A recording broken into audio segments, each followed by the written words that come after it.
মেলবোর্নে Bharat match হারলেও Jasprit Bumrah দ্বিতীয় ইনিংসে 5 wicket নিয়ে রেকর্ড তৈরি করেছেন। পাকিস্তানি পেসার শোয়েব আখতারকে পিছনে ফেলেছেন বুমরাহ। বল হাতে বুমরাহ পরপর রেকর্ড গড়েই চলেছেন।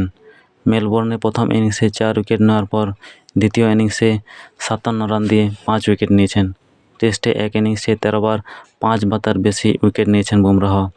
টেস্টে শোয়েব আখতার 12 বার এক ইনিংসে 5 বা তার বেশি উইকেট নিয়েছিলেন, ফলে আখতারের রেকর্ড তিনি ভেঙে দিয়েছেন।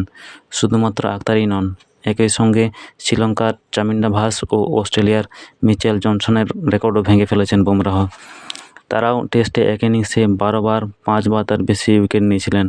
টেস্টে এক ইনিংসে 5 বা তার বেশি উইকেট সবচেয়ে বেশিবার নিয়েছিলেন শ্রীলঙ্কার মুথাইয়া মুরলীধরন। তিনি 67 বার এই কীর্তি গড়েছেন। দ্বিতীয় স্থানে রয়েছেন ভারতের রবিচন্দ্রন অশ্বিন। তিনি 37 বার এক ইনিংসে 5 বা তার বেশি উইকেট নিয়েছেন।